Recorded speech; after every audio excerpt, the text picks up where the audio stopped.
فلما فصلا طالوت بالجنود، جس وقت آنے لگے طالوت لشکر لے کر، طالوت کمانڈر ان چیف لشکر لے کر فصلا جدا ہوئے یعنی روانہ ہوئے. قال ان اللہ مبتلیکم بنہر، بے شک اللہ آزمانے والے ہیں تم کو نہر سے.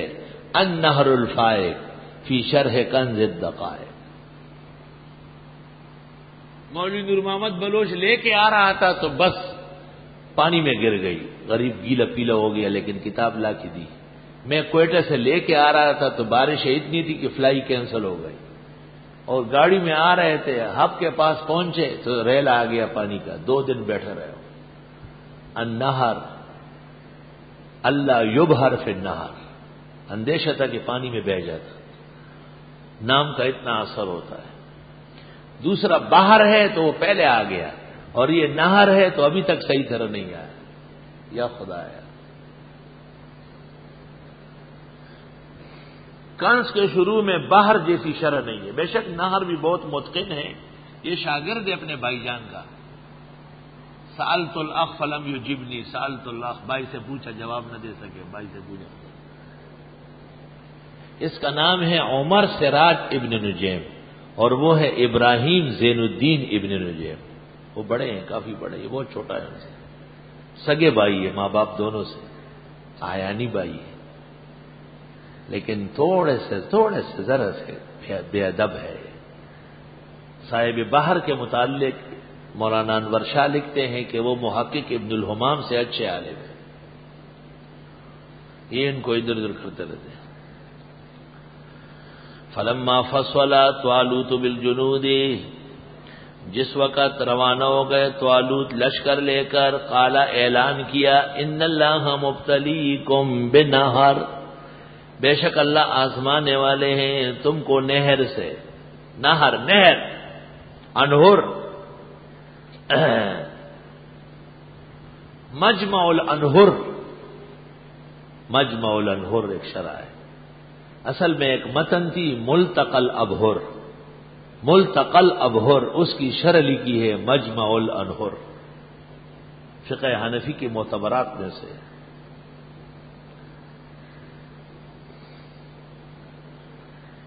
فمن شرب منہ، جس کسی نے پیا اس نہر میں سے، فلیس منی، وہ ہمارے ساتھ نہیں رہ سکے گا. ومن لم یطعمہ، اور جو پانی کھانے کی طرح نہ کھائے. وہ اتنا تو نہ پیو کہ ایسا لگتا ہے کہ کھانا کھا لیا، گڑک گڑک گڑک گڑک، پیٹ ادھر ادھر ہو رہا ہے. اطباء کہتے ہیں زیادہ پانی بیماری ہے، کم پانی تریاق ہے، تھوڑا تھوڑا پیا کر. فإنہ منی، پس بے شک وہ مجھ میں سے ہوگا. الا من اغترف غرفۃ بیدہ، مگر جو چلو برے ایک ہاتھ کی، چلو چنگ چنگ، غرفۃ بیدہ، اور غرفۃ بیدہ لپ. محقق الاسر کو اس اردو کا پتہ نہیں، تعجب ہے. انوار القرآن میں بخاری ختم کر رہے تھے، فرمایا لپ نہیں کہتے، بک کہتے ہیں. میں نے 123 کتابوں کے حوالے لکھ بھیجے کہ لپ اردو کا لفظ ہے، صرف پشتو میں نہیں ہے. لپ دونوں ہاتھ ملا کے، لپ بر کے عام مستعمل ہے. غالب کے دیوان میں لپ آ چکا ہے. لپ بر کر، محقق الاسر کہتے ہیں بک پنجابی بک.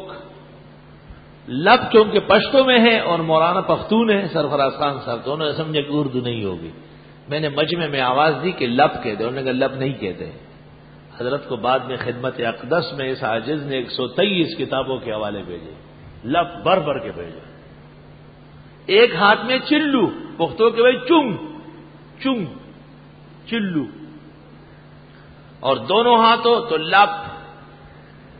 مگر وہ جو بھرے لپ چلو ایک ہاتھ کا، یہ ایک ہاتھ ہے تو چلو ایک ہاتھ سے پی سکتے ہیں، دائیں ہاتھ سے، کہیں الٹے ہاتھ سے نہ پیو. فشربوا منہ، پی لیے لوگوں نے، الا قلیلا منہم، مگر تھوڑے بچ گئے. جب نہر آئی، پیاس لگی تھی، گرمی کا موسم تھا، زبانیں باہر نکلی ہوئی تھی، کمانڈر ان چیف نے کہا تھوڑا تھوڑا پیو. یہ جھک گئے اس میں، اپنا منہ پانی میں دے دیا، اور جب باہر ہو گئے تو جونک کی طرح پیٹ بھر چکے تھے. آئے ہائے. فلما جاوزہ ہوا، جس وقت آگے بڑھے نہر سے وہ یعنی طالوت، والذین آمنوا معہ، اور جو ایمان والے تھے ان کے ساتھ، قالوا کہنے لگے لا طاقت لنا اليوم بجالوت وجنودہ، طاقت نہیں ہے ہمارے آج کے دن جالوت اور اس کے لشکروں سے لڑنے کی۔ آئے ہائے ہائے، وہ اتنا کیوں پیا، اتنا زیادہ پی لیا، امتحان میں فیل ہو گئے نا جی۔ امتحان یہ بھی ہے کہ آدمی احتیاط کرے کھانے پینے میں۔ سن لیا ڈاکٹر صاحب، اسپیشلسٹ سرجن ہمایوں مغل یہ ڈاکٹر صاحب ہے، بہت احتیاط بتاتے ہیں، اللہ خیر کرے۔ من و انکار شراب ایچ حکایت باشد، غالباً ای قدرم عقل کفایت باشد۔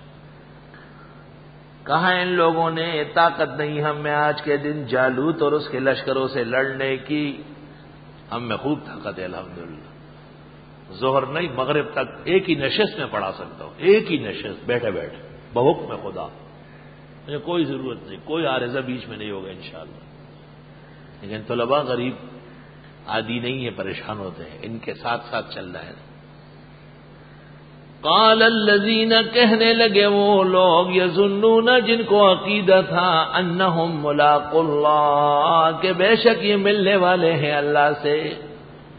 وہ جو مضبوط ایمان والے تھے انہیں ساتھیوں کو تسلی دی کہ نہیں گھبراؤ۔ کم من فئۃ قلیلۃ، کتنی جماعتیں تھوڑی ہیں، غلبت فئۃ کثیرۃ باذن اللہ، جو غالب آتی ہیں بڑی جماعت پر اللہ کے حکم سے۔ 134 افراد لے کے بابر آیا تھا اور ہندوستان میں حکومت قائم کی۔ آج ہندوستان میں پاکستان سے زیادہ مسلمان ہیں، مگر مولیوں گاجروں کی طرح کٹ رہا ہے، کوئی پوچھنے والا نہیں۔ واللہ مع الصابرین، اور اللہ صبر کرنے والوں کے ساتھ ہے۔ ولما برزوا لجالوت وجنودہ، اور جب آگے بڑھے جالوت کافر اور اس کے لشکروں کے سامنے، دیکھو ادھر سے کافر کا نام تھا جالوت، تو ادھر سے اللہ تعالیٰ نے کمانڈر ان چیف بنایا طالوت، ادھر دیتا احمد رضا خان، تو ادھر سے آ گیا سرفراز خان، اینٹ کو اینٹ سے بجا دیے، تمام بریلیات کا ایسا جواب دیا ہے کہ اگر ان میں ایمان و ہدایت ہوتی تو کب کے سیدھے ہو چکے ہوتے۔ الحمدللہ۔ اللہ ہندوستان میں ایک بدعتی تھا، اس کا نام تھا دیدار علی، دہلی میں، اس نے ایک کتاب لکھی علم غیب پر کہ نبی اور ولیوں کو پورا غیب حاصل ہے۔ مولانا انور شاہ صاحب امینیہ میں پڑھا رہے تھے شروع میں، دیوبند سے پہلے، فارغ ہوتے ہی مولانا امین الدین ان کے ساتھی تھے، ان کا مدرسہ۔ مولانا انور شاہ نے کتاب لکھی اس کے رد میں، السہم الغیب کے نام سے، اور وہاں ایک صحیح المسلک امام تھا چھوٹا سا، اس کا نام تھا گلزار علی۔ شاہ صاحب نے ان کو کہا آپ کے نام سے چھپواتے ہیں، گلزار علی بجواب دلدار علی، ناموں کا سجا بھی مناسب ہے۔ اور جب ظاہر ہوئے یہ میدان میں آئے جالوت و جنود کے لیے، قالوا، مسلمانوں نے کہا ربنا افرغ علینا صبرا، اے پروردگار ڈال ہم پر صبر۔ صبر کی دعا مصیبت کے بعد جائز ہے، بغیر مصیبت کے جس شخص نے دعا مانگی آپ ان پہ ناراض ہوئے اور فرمایا سألت اللہ البلا سل العافیہ، تم نے تو مصیبت کی دعا مانگی، جلدی عافیت مانگو۔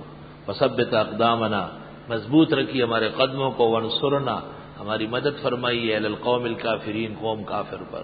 فہزموہم، پس طالوتیوں نے جالوتیوں کو شکست دی باذن اللہ، اللہ کے حکم سے۔ اور داؤد علیہ السلام چھوٹے بچے تھے، ان کے والد سپاہی تھے طالوت کے، حضرت شموئیل کو حکم آیا وحی کے ذریعے، انہوں نے طالوت کو کہا، طالوت نے داؤد علیہ السلام کے والد کو کہا کہ ایک بیٹا ہے آپ کے گھر میں، وہ اگر آ جائے تو جالوت مر جائے گا۔ داؤد علیہ السلام آیا، چھوٹا بچہ تھا، ان کو کہا گیا جالوت کو کیسے مارو؟ کہا کدھر ہے؟ کہا وہ دیکھو پالکی میں بیٹھا ہوا ہے۔ تو انہوں نے وہ مچوغنا جو ہوتا ہے نا، مچوغنے میں پتھر ڈالا اور ایسے جو کھینچ کے مارا تو اس کے ٹھڑک لگا جالوت کے، وہیں گر کر کے بے ایمان مردار ہو گیا۔ مورخین نے لکھا ہے اور مفسرین نے کہ پھر طالوت کی بیٹی کا نکاح حضرت داؤد سے ہوا ہے اور اسی سے پھر سلیمان علیہ السلام پیدا ہوئے۔ وقتل داؤد جالوتا، اور قتل کیا داؤد نے جالوت کافر کو۔ وآتاہ اللہ الملک والحکمت، اور دے دیے اللہ نے داؤد علیہ السلام کو بادشاہت اور نبوت۔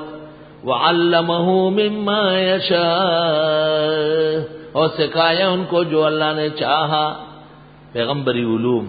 ولولا دفع اللہ الناس بعضهم ببعض، اور اگر نہ دفع کرتا اللہ لوگوں کو بعض بعض کے ذریعے، لفسدت الارض، فساد ہوا ہوتا زمین میں۔ ولکن اللہ ذو فضل علی العالمین، لیکن اللہ فضل والے ہیں کائنات پر۔ تلک آیات اللہ نتلوہا علیک بالحق، یہ آیتیں ہیں اللہ کی جو ہم پڑھتے ہیں تیرے اوپر حق کے ساتھ۔ وَإِنَّكَ لَمِنَ الْمُرْسَلِينَ، اور بے شک آپ پختہ کار پیغمبروں میں سے ہیں۔ تِلْكَ الرُّسُلُ فَضَّلْنَا بَعْضَهُمْ عَلَى بَعْضٍ مِّنْهُمْ مَنْ كَلَّمَ اللَّهُ وَرَفَعَ بَعْضَهُمْ دَرَجَاتٍ وَآتَيْنَا عِيسَى ابْنَ مَرْيَمَ الْبَيِّنَاتِ وَأَيَّدْنَاهُ بِرُوحِ الْقُدُسِ وَلَوْ شَاءَ اللَّهُ مَا اقْتَتَلَ الَّذِينَ مِن بَعْدِهِم مِّن بَعْدِ مَا جَاءَتْهُمُ الْبَيِّنَاتُ وَلَكِنِ اخْتَلَفُوا فَمِنْهُم مَّنْ آمَنَ وَمِنْهُم مَّن كَفَرَ وَلَوْ شَاءَ اللَّهُ مَا اقْتَتَلُوا وَلَكِنَّ اللَّهَ يَفْعَلُ مَا يُرِيدُ۔ سورہ بقرہ مسائل ثمانیہ کے بیان میں ہے، اور وہ مسائل توحید، رسالت، کتاب کی صداقت، آخرت، جہاد، انفاق، آداب اور تنظیم ہے۔ ابتدائی 100 آیات میں اللہ تعالیٰ کی توحید کا بیان تھا، اور اس میں اوصاف مومنین اور ذم کافرین، منافقوں کی نشانیاں اور مثالیں، قرآن کے ساتھ تحدید، تبشیر، تنذیر اور سورت کا موضوع کا بیان، اور اس موضوع اور عبادت مخلصہ کے نفاذ کے لیے خلیفے کی تجہیل اور تخلیق، خصوصی نعمتیں اور عمومی نعمتوں کا بیان، اور پھر روئے زمین کی وہ مشہور قوم جو ایک عرصہ دراز تک انبیاء کے متبع اور انبیاء کے ہم شرف رہے ہیں، ان سے خطاب شروع ہوا۔ حقیقت میں سورۃ بقرہ میں زیادہ تر رد یہود کا ہے، اور یہود کی مذمت اولاً فاتحہ میں ہے، غیر المغضوب علیہ، جبکہ ضالین عیسائیوں کی مذمت آگے سورۃ آل عمران میں باقاعدگی کے ساتھ ہے۔ یہ بنی اسرائیل 3 زمانوں میں خصوصی نوازے گئے تھے۔ حضرت موسیٰ کے زمانے میں ان کو توریت دی گئی، نعم مجملہ سے انہیں خطاب ہوا۔ داؤد علیہ السلام کے زمانے میں انہیں زبور دی گئی، نعم مفصلہ سے خطاب ہوا۔ اور عیسیٰ علیہ السلام ورسولا الی بنی اسرائیل، ان کے زمانے میں نبی آخر زمان کا انتظار و تیاریاں تھی، نعم مدللہ کا بیان ہوا ہے، درمیان میں متعلقات و امور مصلحہ ہے۔ جب یہ موضوع مکمل ہوا تو دوسرا موضوع رسالت کا شروع ہوا۔ ایک اہم بات یہ تھی کہ رسالت کے لیے ایمان لانے میں رکاوٹ کیا چیز تھی، وہ شبہات، شکوک، پراپیگنڈے، تہمتیں، کذبات جو جناب رسول اللہ صلی اللہ علیہ وسلم کے متعلق مخالفین اہل کتاب نے مشہور کی تھی، ان کا ایک ایک کر کے جواب دے دیا ہے۔ جبریل وحی لاتے ہیں وہ اچھا نہیں ہے، غلط۔ جبریل خالص خدائی فرشتہ ہے۔ جبریل میکائیل تمام انبیاء و ملائک سے دشمنی کرنے والا خالص خدا کا دشمن ہے۔ قل من کان عدوا لجبریل فإنه نزله على قلبك بإذن اللہ۔ اس پیغمبر پر ایمان نہ لانے کی وجہ کہیں یہ تو نہیں ہے کہ گزشتہ انبیاء اور ان کے مبشرات مخفی ہو. جواب وَلَقَدْ أَنزَلْنَا إِلَيْكَ آيَاتٍ مُبَيِّنَاتٍ وَمَا يَكْفُرُ بِهَا إِلَّا الْفَاسِقُونَ. آسمانی کتابوں کے ہوتے ہوئے یہ ایمان کیوں نہیں لاتے؟ نبذ فریق منہم کتاب اللہ وراء ظہورہم کأنہم لا یعلمون. آسمانی کتابیں اور علوم پس پش ڈال کر انکار کر رہے ہیں. یہ پیغمبر برحق کیسے ہے؟ اپنی محفلوں میں جادوگروں کا ذکر کرتے. داؤد سلیمان مشہور جادوگر تھے. جواب وہ خدا کے سچے پیغمبر تھے. جادو اس زمانے کے کفار نے کیا تھا اور ان بزرگوں نے اس کا رد کیا ہے. وما کفر سلیمان ولکن الشیاطین کفروا یعلمون الناس السحر. یہ پیغمبر کیسے ہیں؟ موہوم الفاظ بولتے ہیں. جواب موہومات سے منع کیا گیا. یا ایھا الذین آمنوا لا تقولوا رأینا وقولوا انظرنا. یہ پیغمبر کیسے ہیں؟ کبھی کہتے آیت نازل ہوئی، کبھی کہتے منسوخ ہوئی. ناسخ اور منسوخ اللہ کے علوم کے اسرار و حکم ہے. پیغمبر اس کا مطیع اور فرمان بردار رہے گا. ما ننسخ من آیت او ننسها نأت بخیر منها و مثلها الم تعلم ان اللہ علی کل شیء قدیر. یہ پیغمبر کیسے ہیں؟ ان سے بعض سوالات ہوتے ہیں، جوابات نہیں دیتے. جواب ام تريدون ان تسألوا رسولکم کما سئل موسیٰ من قبل ومن یتبدل الکفر بالایمان. ایسا سوال کرنا ایمان کے منافی اور کفر کا باعث ہے. اس کے سے باز آنا ضروری ہے.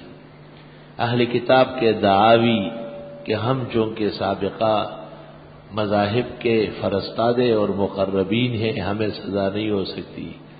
جواب اس قسم کا کوئی عہد و پیمان ہوا ہے یا جھوٹ بولتے ہو خدا پر؟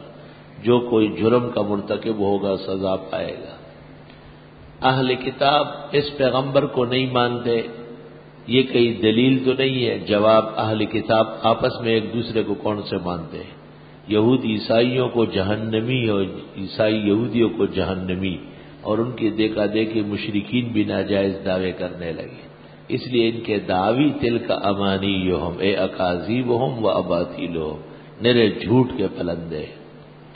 یہ پیغمبر کیسے ہیں؟ حرم سے نکالا گیا کعبہ شریف سے. جواب یہ ظالموں کی حرکت تھی اور نبی ایک نہ ایک دن کعبے ہی کا متولی ہوگا. ومن اظلم ممن منع مساجد اللہ. اہل کتاب کے ہاں تو توالد کا سلسلہ اللہ کے لیے مانا گیا ہے. جواب اللہ رب العالمین کے لیے ایسا کہنا سبحانہ، اس کی ذات پاک ہے. بل لہ ما فی السماوات والارض، آسمان و زمین کی ہر خلقت اس کی تابعدار ہے. حاجت کیا ہے اولاد کی؟ کل لہ قانتون. اور تفصیل کے ساتھ جوابات. جب یہ شبہات اور ان کا رد مکمل ہو گیا ہے تو خطاب مدلل شروع ہو گیا، اور اس میں ابراہیم علیہ السلام کے امتحان اور انعام کا ذکر، ان کے اور ان کے متبعین یا اولاد کے مقامات کا ذکر، کعبے کی تعمیر و تاسیس و تکمیل و دعاؤں کا ذکر. ایک شبہ یہ تھا کہ دین ابراہیمی اور ابراہیم علیہ السلام کی اولاد میں جو انبیاء آئے ہیں وہ اس پیغمبر کے خلاف ہے. جواب ابراہیم علیہ السلام کی عین دعاؤں کے مطابق یہ پیغمبر آئے. ابراہیم علیہ السلام نے جس کعبے کی تعمیر کی تھی اس پیغمبر کے لیے کی تھی. ابراہیم علیہ السلام کی اولاد کے لیے جو دعا ہوئی ہے ربنا وجعلنا مسلمین لک ومن ذریتنا امۃ مسلمۃ لک، وہ امت مسلمہ حقیقت میں اس نبی اور اس کی امت کے حق میں دعا قبول ہوئی ہے. یہ پیغمبر ابراہیم علیہ السلام کی تعلیمات سے روگردانی کرتے ہیں. جواب بالکل غلط اور تہمت. ومن یرغب عن ملت ابراہیم الا من صفی نفسہ، جو ابراہیم علیہ السلام کے راستے سے ہٹے وہ خالص بیوقوف ہوگا، اور وہ بیوقوف یہود نصارى مشرکین کے علاوہ کوئی اور نہیں ہوگا. ابراہیم علیہ السلام و یعقوب نے وصیت کی تھی کہ اپنے دین پر رہو. جواب ام کنتم شہداء اذ حضر یعقوب الموت، اور پھر ووصى بها ابراہیم بنیہ ویعقوب، سب نے یہی تاکید کی ان اللہ اصطفى لکم الدین، فلا تموتن الا وانتم مسلمون. ہم اس لیے پیغمبر اور ولیوں کا پوجا کرتے ہیں، مدد مانگتے ہیں کہ ان پیغمبروں نے ہمیں کہا. جواب بالکل غلط. انہوں نے تو یہ کہا تھا کہ ما تعبدون من بعدی، ہمارے بعد کون سے خدا کا پوجا کرو گے؟ تو تمام اولاد نے کہا نعبد الہک و الہ آبائک ابراہیم و اسماعیل و اسحاق. تمام لوگوں نے یہ اقرار کیا کہ ہم ایک اللہ کی عبادت کرنے والے ہیں. اس لیے یہودیت و نصرانیت شرک کی طرح ڈکوسلا ہے. قولوا آمنا باللہ وما انزل الینا، خالص اللہ اور اللہ کی وحی پر اور پیغمبر صادق پر ایمان ضروری ہے. صبغت اللہ، یہ اصل کارگر رنگ ہے. یہ پیغمبر کیسے ہے؟ کبھی کہتے ہیں ادھر نماز پڑھو، کبھی کہتے ہیں ادھر پڑھو. پہلا جواب اس میں اجمالی دیا، وَلِلَّهِ الْمَشْرِقُ وَالْمَغْرِبُ أَيْنَمَا تُوَلُّوا فَثَمَّ وَجْهُ اللَّهِ. اور پھر تفصیلی جواب سے يَقُولُ السُّفَهَاءُ مِنَ النَّاسِ. یہ پیغمبر کیسے ہیں؟ لوگ ان کے ساتھ رہتے ہوئے مر جاتے ہیں. جواب لا تقولوا لمن يقتل في سبيل الله اموات بل احياء ولكن لا تشعرون.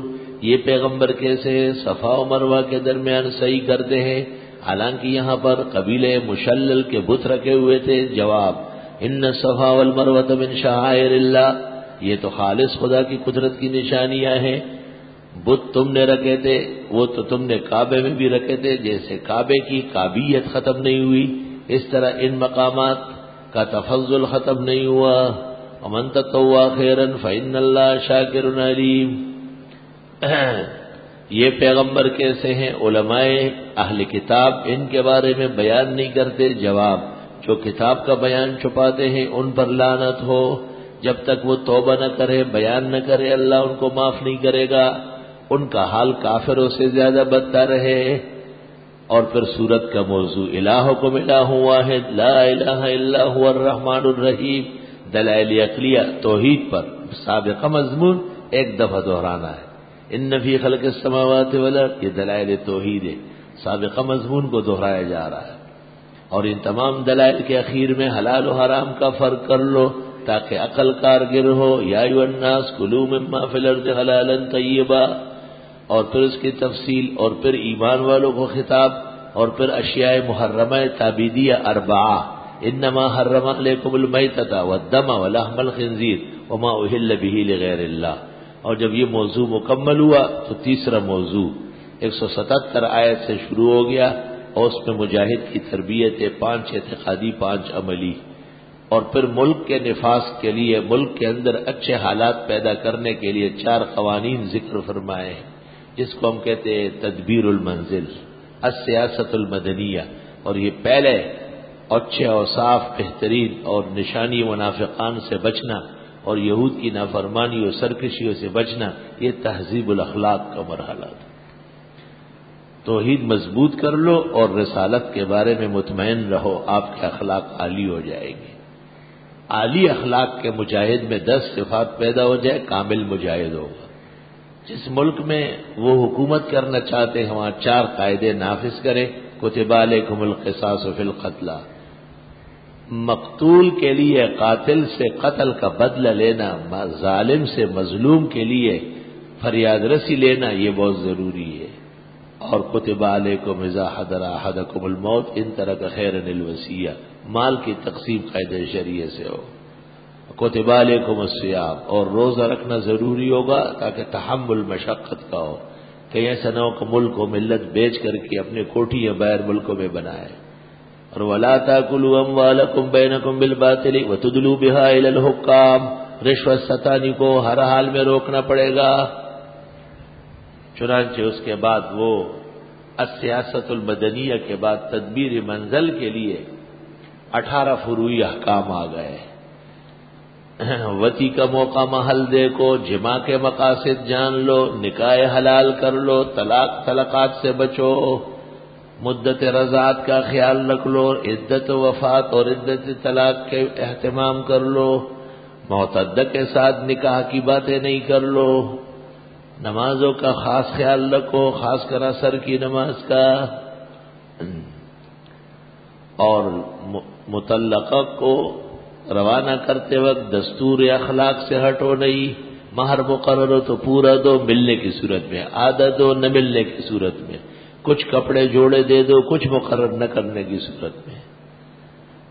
اور طلاق، نکاح، عدت، رضاعت، قسمیں وغیرہ میں الجھ کر نماز سے رہ نہ جاؤ. حافظوا علی الصلوات والصلاۃ الوسطی وقوموا للہ قانتین. ایسی حالت بھی آ سکتی ہے کہ تکلیف سے نماز پڑھی جائے. فإن خفتم فرجالا أو ركبانا، ایسی حالت میں پیادہ یا سواری کی حالت کی نماز ہو جائے گی. جب ٹھیک ہو جاؤ تو جیسے کہا گیا ایسی نماز کی پابندی کر لو. گزشتہ زمانے کے واقعات اور ان سے عبرت انگیز قسم کے اسباق، اور پھر فتح و شکست کے احوال، کیونکہ جہاد کا مرحلہ ہے. کہ دیکھو جالوت کے مقابلے کے لیے اللہ نے طالوت کو مقرر کیا، اور طالوت کو دو صفتیں دی تھی، ایک علم اور دوسرا جسم. سعۃ من المال زادہ بسطۃ فی العلم والجسم، یعنی صحت اور عافیت نعمت ہے، اور علم نافع اللہ تعالیٰ کی بڑی نعمت ہو گئے سے. اور یہ دونوں فتح کے سبب بن گئے. خداوند تعالیٰ کی قدرت اور اس کے احسانات کا تذکرہ اور پیغمبر کو تسلی. تلک آیات اللہ نتلوها علیک بالحق وانک لمن المرسلین. تلک الرسل، یہ جتنے بھی پیغمبر ہیں، فضلنا بعضهم علی بعض، برتری دی ہم نے بعض کو بعض پر. منہم من کلم اللہ، ان میں بعضوں سے باتیں کی اللہ نے، آدم علیہ السلام سے، موسیٰ علیہ السلام سے. ورفع بعضهم درجات، بعض کے ویسے درجے اٹھائے. وآتینا عیسی ابن مریم البینات، اور دے چکے ہم عیسیٰ علیہ السلام کو واضح معجزات. وأیدناہ بروح القدس، اور ہم محکم کر چکے تھے ان کو جبریل سے. جبریل ہر وقت خدمت میں رہتے تھے. وَلَوْ شَاءَ اللَّهُ مَا اقْتَتَلَ الَّذِينَ مِن بَعْدِهِم مِّن بَعْدِ مَا جَاءَتْهُمُ الْبَيِّنَاتُ، اگر چاہتا اللہ تو نہ لڑتے وہ لوگ جو ان کے بعد آئے، بعد اس کے کہ آئے ان کو روشن دلیلیں. وَلَكِنْ اخْتَلَفُوا، لیکن انہوں نے اختلاف کیا. یہ تکوین کی حکمت ہے، یہ مقدرات کے مسالے ہیں. وَلَكِنْ اخْتَلَفُوا، لیکن انہوں نے اختلاف کیا. یہ اشکال کا جواب ہے. آدم علیہ السلام خدا کا پیغمبر، نوح علیہ السلام خدا کا پیغمبر، ابراہیم علیہ السلام اور ان کی اولاد میں انبیاء، عیسیٰ علیہ السلام رسول بنی اسرائیل، یہ پیغمبر رسول العالمین. اختلاف کیوں ہے؟ وَلَكِنْ اخْتَلَفُوا فَمِنْهُمْ مَنْ آمَنَ وَمِنْهُمْ مَنْ كَفَرَ، ان میں ایمان والے بھی ہیں اور ان میں کفر کرنے والے بھی. گلہائے رنگا رنگ سے ہیں رونق چمن، اے ذوق اس چمن کا ہے زیب اختلاف سے. وَلَوْ شَاءَ اللَّهُ مَا اقْتَتَلُوا، اللہ چاہتا تو نہ لڑتے. وَلَكِنَّ اللَّهَ يَفْعَلُ مَا يُرِيدُ، لیکن اللہ کرتا ہے جو وہ چاہے. یہاں تین مسئلے ہیں. ایک مسئلہ یہ ہے کہ انتظام عالم کے اندر اختلاف کی آمیزش ہے. دوسرا یہ کہ اختلاف سنگین نوعیت کا کفر و ایمان کا ہے. اور تیسرا یہ کہ حکمت متقاضی نہیں ہے کہ کل عالم کے لوگ ایک جیسے کافر ہو یا ایک جیسے مسلمان.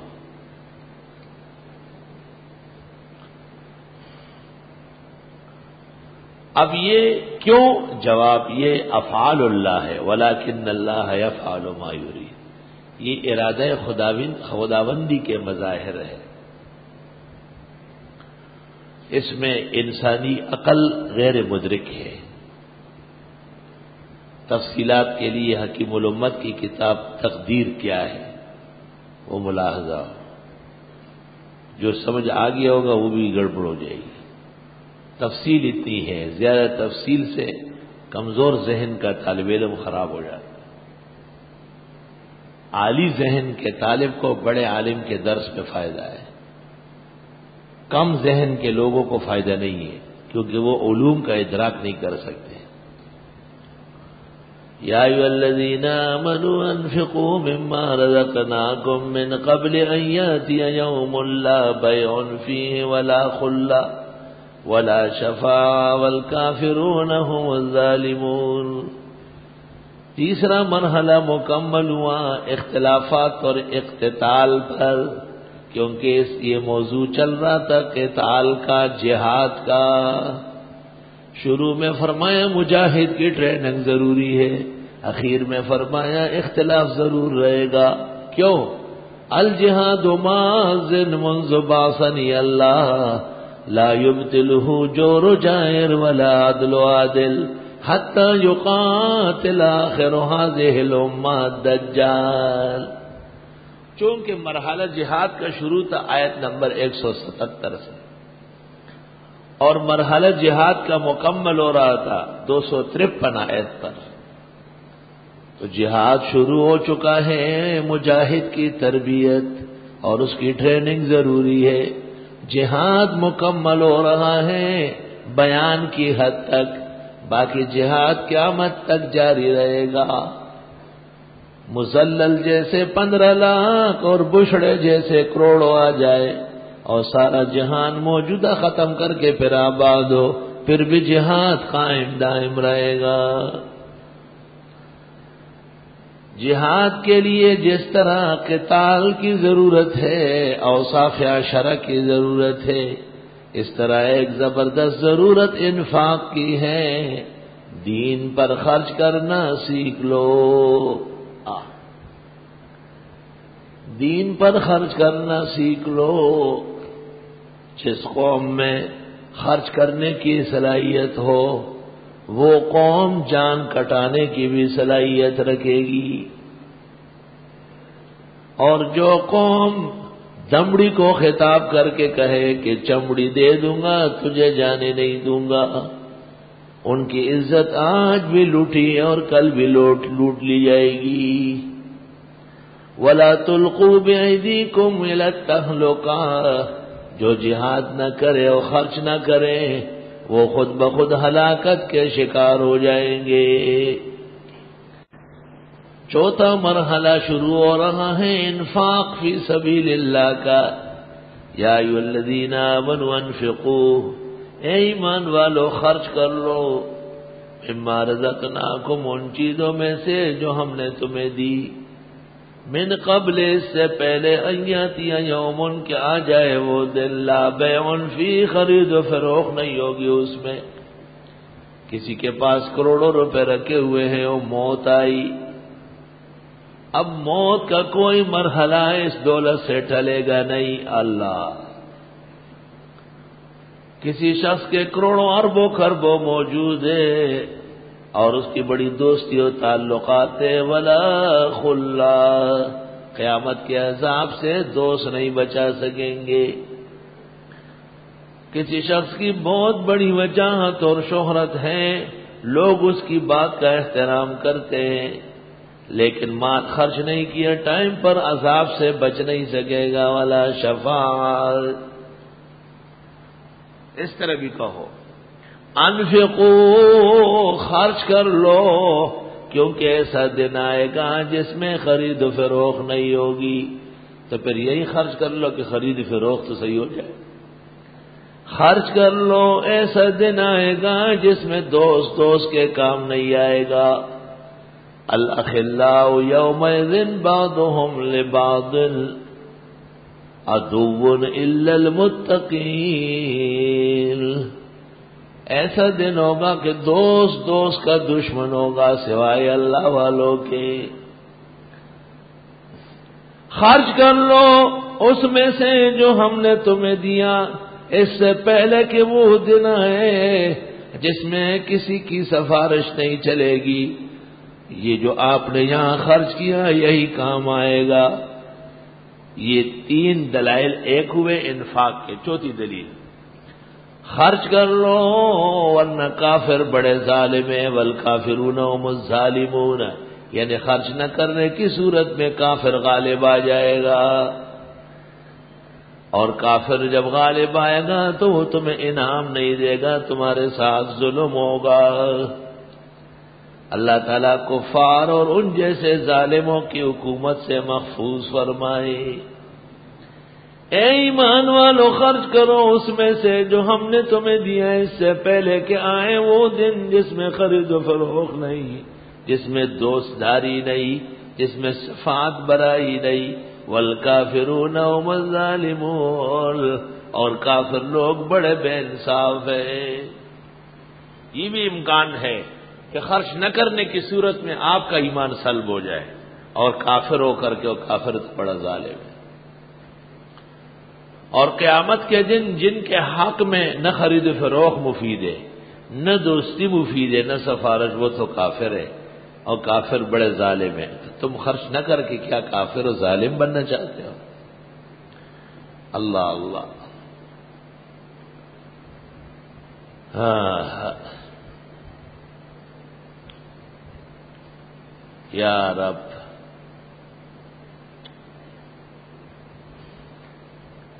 ہیرات کے بلخ کا امیر جو تھا وہ رعایا سے ناراض ہوا، اور رعایا پر اس نے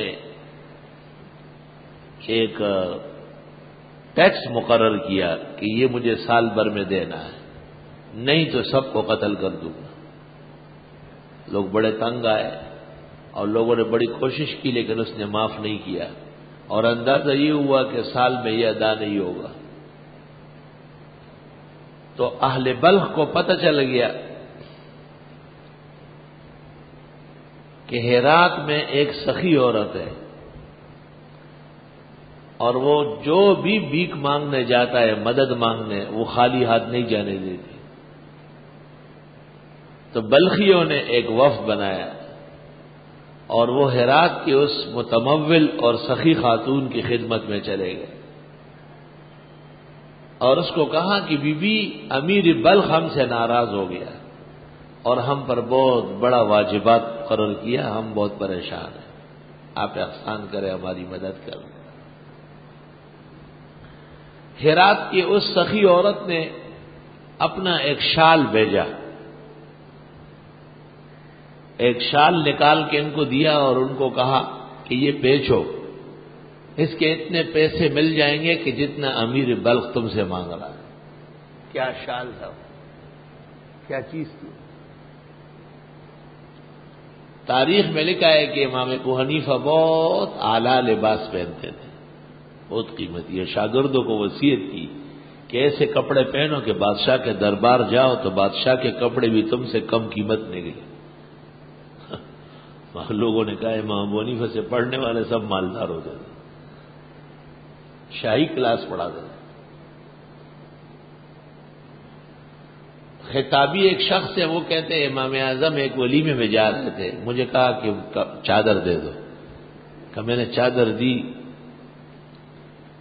تو وہ بہت قیمتی تھی، میں بہت خوش تھا کہ امام صاحب خوش ہو جائیں گے، کہا واپس آ کے چادر دی اور فرمایا اخزیتنی، ذلیل کیا آپ نے، یہ کوئی چادر ہے جو آپ نے رکھی؟ کہ میں نے جو ایسا غور کیا تو امام کے کرتے کے دخریس جو تھے وہ 4000 دینار کے سلے ہوئے تھے۔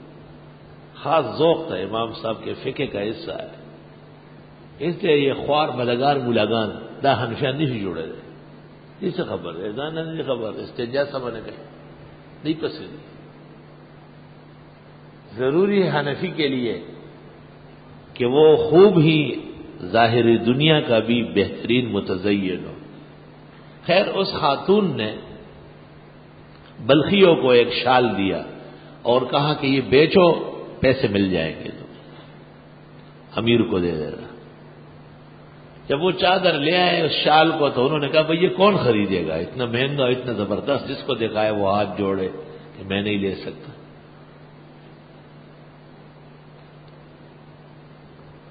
تو طے یہ ہوا کہ امیر سے بات کرتے ہیں، شاید امیر خریدے۔ امیر بلخ کے پاس گئے اور کہا کہ ہمارے پاس ایک شال ہے، اگر آپ لینا چاہے۔ اس نے شال دیکھی تو کہا یہ تو بہت زبردست ہے، یہ کہاں سے آیا ہے؟ کہنے لگے آپ ہم سے ناراض ہیں اور واجبات مقرر کیے ہیں، ہم نے وہ ہیرات کی سخی عورت سے جا کے درخواست کی، اس نے یہ شال دیا اور کہا یہ بیچو اور امیر کو تاوان دے دو۔ امیر کو شرم آئی، اس نے کہا میں نے معاف کر دیا۔ ایک عورت میں اتنی سخاوت اور جود کا جذبہ ہے کہ وہ بادشاہوں کے قرضے اتار رہی ہے. یہ بھی عورت تھی. اللہ اکبر.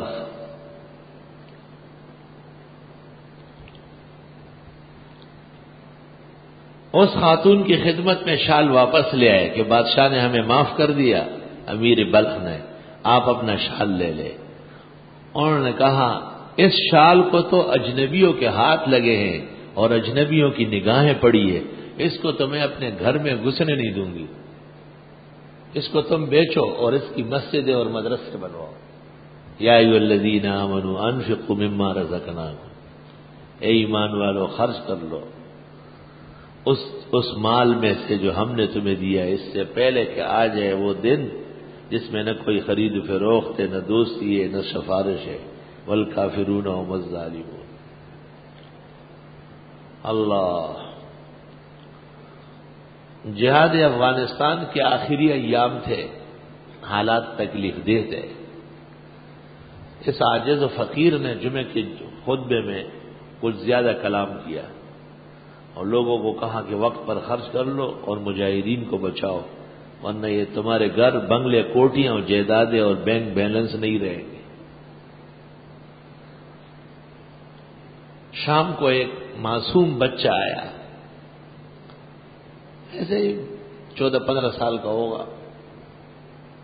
اس نے کہا ہم جہاد افغانستان کو میں پیسہ دینا چاہتے ہیں. میں نے جمعے کی تقریر میں یہ بھی کہا تھا کہ یہاں جمع کرنے کی ضرورت نہیں ہے، یا تو کونسل خانے لے جاؤ اور یا ان کے جو سرائے ہے اس میں طالبان جمع ہوتے ہیں وہاں دے دو، ان کے ذمہ داروں کو دو. تو میں نے کونسلیٹ کو فون کیا، میں نے کہا یہ ایک بچہ آیا ہے اور اس کے پاس والدہ ہے اور کچھ دینا چاہتے ہیں. انہوں نے کہا میں موجود ہوں، انتظار کر رہا ہوں، جب یہ قریب آ جائے میرے فون پہ گھنٹی بجائے میں نیچے اتروں گا ان کو وصول کرنے کے لیے. خیر وہ بات ختم ہو گئی. چند دن جب گزر گئے کونسلیٹ سے ملاقات ہوئی. میں نے کہا کیا لے کے آئے تھے؟ انہوں نے کہا 90 لاکھ روپے لے کے آئے. انفقوا مما رزقناکم من قبل، خرچ کر لو اس سے پہلے کہ آ جائے وہ دن جس میں کوئی خرید و فروخت نہیں. اور اس کی والدہ نے کہا اس نے آج تقریر سنی ہے تو اس نے کہا رات سے پہلے جمع کرنے. اگر یہ کل کر دیتا تو میں بینک سے اور نکال کے کروڑ پورا کر دیتی اس کے لیے، لیکن یہ کہتے ہیں بس جتنا ہے آج ہی کرنا ہے. اللہ نے مسلمانوں کو ایسے جذبات عطا فرمائے. اے ایمان والو خرچ کرو اس میں سے جو ہم نے تمہیں دیا ہے. دیا ہوا ہمارا ہے، تمہارے پاس خالی رکھوایا ہے تو ہماری دی ہوئی چیز میں بخل کر دو اس سے پہلے کہ آئے وہ دن جس میں کوئی خرید و فروخت نہیں، نہ کوئی دوستی چلے گی، نہ کسی کی سفارش ہوگی. والکافرون هم الظالمون، اور کافر لوگ بڑے ظالم ہیں. اللہ لا الہ الا ہو، اللہ ہی ہے، نہیں ہے معبود مگر وہی ہے. الحیو زندہ ہے، زندہ رکھنے والا. القیوم وہ قائم اور قیام کرانے والا. لا تاخذہ سنۃ ولا نوم، اس کو نہیں آتی ہے اونگ اور نہ نیند.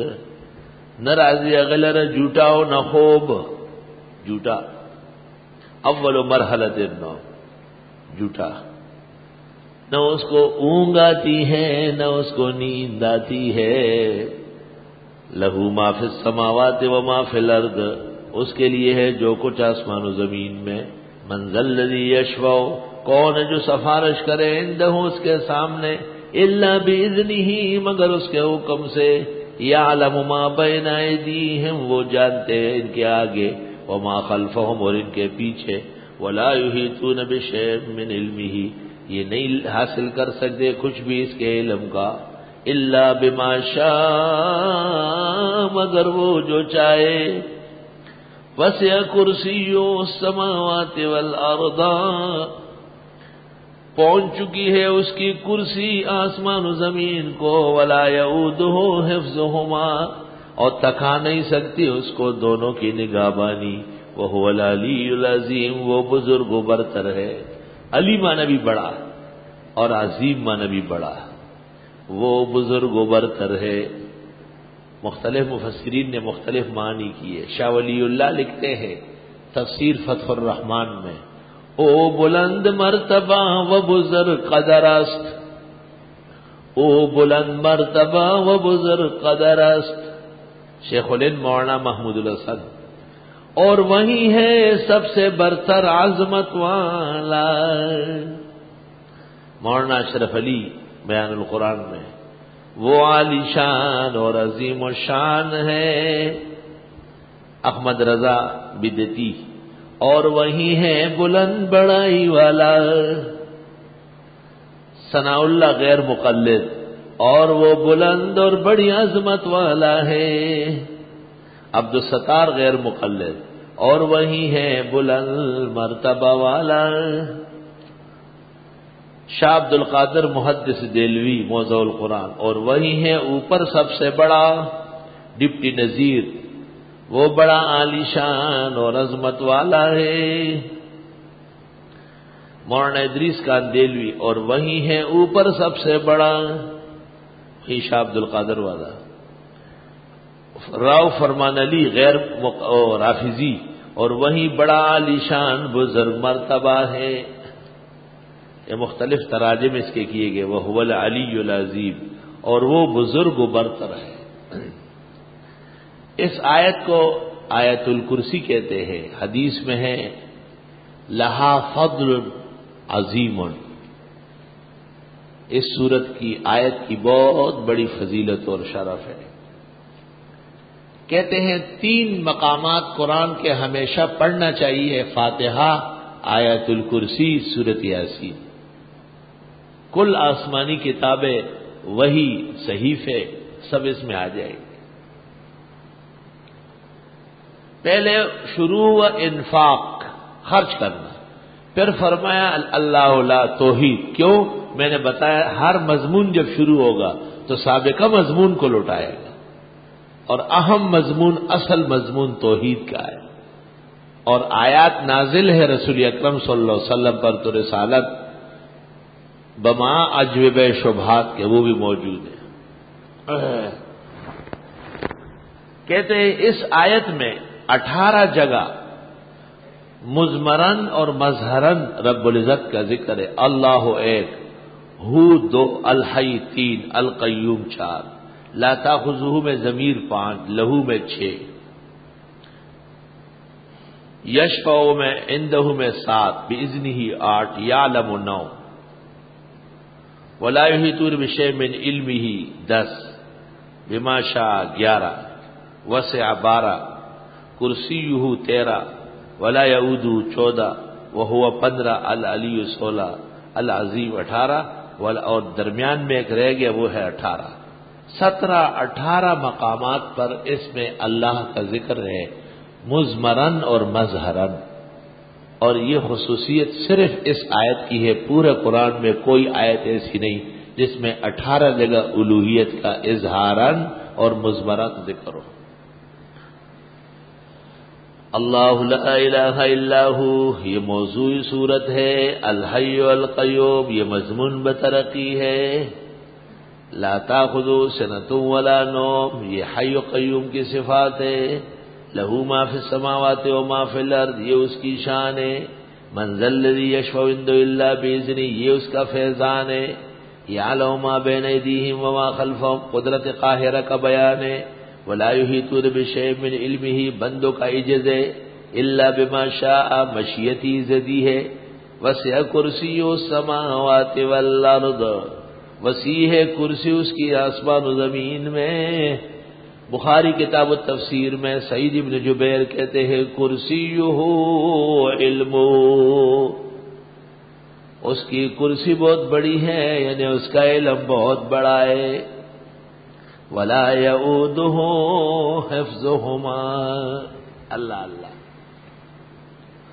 ولا یعودہ حفظہما۔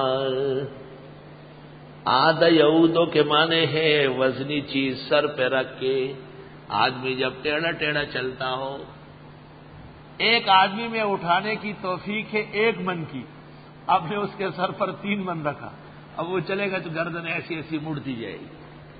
ہاں اس کو کہتے ہیں آدھا یعود ولا یعودہ. اتنے بڑے آسمان و زمین کی حفاظت اس کو تھکا نہیں سکتی. کس طرح تھکانا کہ اس کی الوہیت اور قدرت میں تسلسل واقع ہو جائے. ایک طالب علم غریب استاد سے وزنی چیز لے کر وزنی چیز اٹھا نہیں سکتا تھا، لیکن بہرحال استاد کا احترام بھی ضروری تھا. تو جب جانے لگا تو ٹیڑھا ٹیڑھا ہونے لگا. استاد جی نے کہا ولا یعود حفظہما. دیکھو استاد با ادب ہے، علم ادب کا ماہر ہے، نہایت الادب پڑھ چکا ہے، نہایت العرب فی فنون الادب. ولا یعود حفظہما. اور حضرت علی نے کوفہ کے جامع مسجد میں جو آخری خطبہ دیا ہے حضرت عمر کے متعلق، نہج البلاغہ جلد اول کا آخر، اس میں بھی ہے کہ حضرت عمر نے ما عاد فی الاسلام شیئا، اسلام میں کجی نہیں چھوڑی، ہر چیز کو اقامہ وما اوادا، ہر چیز کو سیدھا کیا، ٹیڑھا نہیں رہنے دیا. وللہ بلاد عمر، خدا کی قسم یہ سارے ملک حضرت عمر کے، ان کے احسانات ہیں، انہوں نے آسانیاں پیدا کی. یا رب لک شکر والحمد. ولا یعود حفظہما وہو العلی العظیم. ایک بڑے بزرگ عالم، ان کو پتہ چلا کہ یہ تفسیر پڑھاتے ہیں. میں عیادت کے لیے گیا، لیٹے ہوئے تھے، اٹھ نہیں سکتے تھے. اب بڑا آدمی خاص طریقے سے امتحان لیتا ہے نا، چھوٹا آدمی تو امتحان لے گا تو امتحان سے پہلے جنگ قائم کر لے گا. کہنے لگے میں یہاں لیٹے لیٹے کتاب تو دیکھ نہیں سکتا ہوں، اور ایسے جو ہے نا سوچتا ہوں بات چیزیں. تو آج صبح سے ولا یعود حفظہما وہو العلی العظیم سوچ رہا تھا. میں نے کہا تمثیل للتفہیم یدل علی التقویم، تمثیل للتفہیم یدل علی التقویم. دیکھ ذرا، میں نے کہا کہ یہ ذرا اور خوش ہو جائے. تمثیل للتقویم، سمجھ گیا؟ اللہ تعالیٰ تو ٹیڑھا ویڑا نہیں ہوتا، صفات متشابہات سے تو وہ پاک ہے. اشکال ان کا یہ تھا ولا یعودہ کیسے کہا؟ جواب یہ سمجھانے کے لیے کہا ہے کہ بہت بہترین نظام ہے. تفہیم للتمثیل یدل علی التقویم، یہ ہے احسن التفاسیر.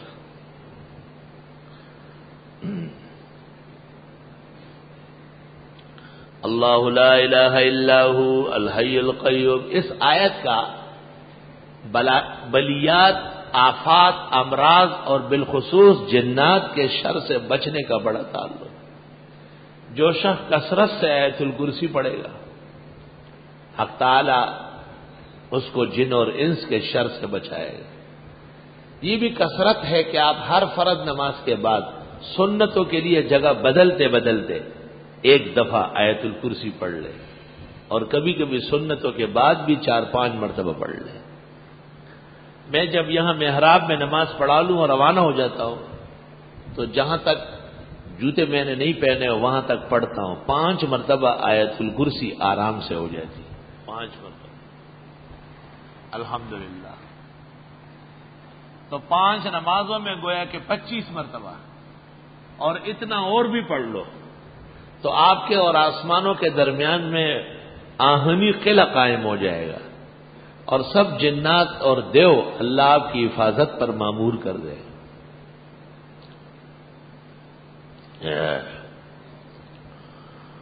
حدیث شریف میں ہے حضرت ابو ہریرہ کو مال غنائم کی حفاظت کے لیے مقرر کیا، اور رات کو کوئی مخلوق آئی اور وہ کھجوریں چوری کرنے لگا. جب اس نے پکڑ لیا تو اس نے کہا آیت الکرسی پڑھو، ہم نہیں آ سکیں گے. صبح پیغمبر کو کہا، آپ نے کہا کان کاذبا وقال صادقا، تھا جھوٹا لیکن بات بڑی سچی گئی. آیت الکرسی کا یہ فضل و شرف ابلیس کو بھی مسلمہ ہے.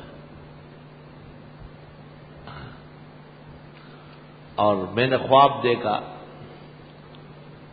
ایک دیو جو ہے نا مجھ سے لڑنے آ گیا. دیو جنات کو تو علماء پکڑ لیتے ہیں لیکن دیو کا معاملہ ذرا خطرناک ہے. جنات کی مثال ایسی ہے جس طرح علاقے کی پولیس، وہ تو ٹھیک ہو جاتی ہے. دیو کی مثال ایسی ہے جس طرح فوج، ان سے تعلق بھی نہیں ہوتا، دور دراز رہتے ہیں. وہ مشہور بھی یہ ہے کہ وہ کسی کی کوئی بات نہیں سنتے. تو 3 دیو میں نے خواب میں دیکھے اور مجھے کہا کیا آیت الکرسی کرتے ہو؟ ہم آیت الکرسی سمیت تجھے باندھ لیں گے. تم نے ہمارا نام سنا ہے، ہنگامہ کھڑا کیا ہے. اور قد و قامت ان کا بجلی کے کھمبے کے برابر تھی، بڑے بڑے دیو تھے. میں نے کہا تجھے ابھی سیدھا کر دوں گا. میں نے پڑھا اللہ لا الہ الا هو الحی القیوم لا تاخذہ سنۃ ولا نوم له ما فی السماوات وما فی الارض من ذا الذی یشفع عنده الا باذنہ یعلم ما بین ایدیہم وما خلفہم ولا یحیطون بشیء من علمہ الا بما شاء وسع کرسیہ السماوات والارض ولا یؤودہ حفظہما وهو العلی العظیم. تو ایسا لگا جیسے اس کی طبیعت خراب ہوئی. دوبارہ میں نے پڑھا، جب تیسری مرتبہ پڑھا تو وہاں سے دھواں اٹھ گیا اور گندا پانی نیچے گرنے لگا، پگھل گیا، ختم ہو گیا. آیت الکرسی کی بہت کثرت کرو، لوگوں سے چیزیں مت مانگو، نہ لوگوں کے ساتھ حرص اور حسد کرو. ہر نعمت کے اصول کے لیے اللہ کی تدبیریں کر لو، جن تدابیر سے اللہ خوش ہوتا ہے. اللہ اکبر. بڑے اعمال میں سے ایک عمل آیت الکرسی کا ہے. خوب پڑھے لکھے، لکھنے کے وقت نقطے اور اعراب نہ ڈالے، اور ایسے کاغذ پر لکھے جس میں لکیر نہ ہو، اور ایسے قلم سے لکھے جس میں رکاوٹ نہ آئے. پہلے چیک کر لے اس کو. لکھتے وقت درمیان میں بات چیت نہ کرے، نہ کسی کی طرف دیکھے. پہلے پڑھ کر کے اپنے اوپر دم کر لے اچھی طرح، اور سانسوں کے ساتھ آیت الکرسی سانسوں میں چلا لے، پورے جسم کے خون میں ملا لے تاکہ شیطان نکل جائے، اور پھر لکھنا شروع کر دے. مہینے میں 1 دفعہ لکھا کرے، روزانہ دکان نہ کھولے. وہ ایسا ہوگا کہ 7 آسمان و زمین قبضے میں آ جائے. جب سخت مجبوری ہو تو لکھے، ورنہ نہ لکھے. آیت الکرسی خالص اللہ کی رضا و خوشنودی کے لیے پڑھے، اور ان برکات و فوائد کی نیت سے جو رسول اکرم صلی اللہ علیہ وسلم نے بیان فرمائے، اور جو آپ کے سچے متبعین صادقین نے ہم تک پہنچائے. عجیب بات ہے کہ پہلے توحید کا بیان گزر گیا، پھر رسالت کا، پھر جہاد کا. جب خرچ کرنے کا موقع آ گیا تو آیت الکرسی آ گئی. معلوم ہوتا ہے کہ خرچ کرنے سے فوائد زیادہ جلدی حاصل ہوتے، اور خرچ کرنا بھی پھر جہاد جیسے موقع پر سب سے بڑھ کر ہے.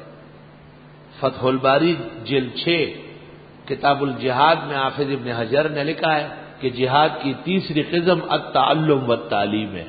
طلباء مدارس دین پر خرچ کرنا یہ جہاد کا بہترین موقع ہے. جیسے خرچ کرنے والے کو اہل دنیا عزت سے دیکھتے ہیں، اس طرح اللہ کے ہاں بھی وہ بڑا معزز اور مقرب سمجھا جاتا ہے.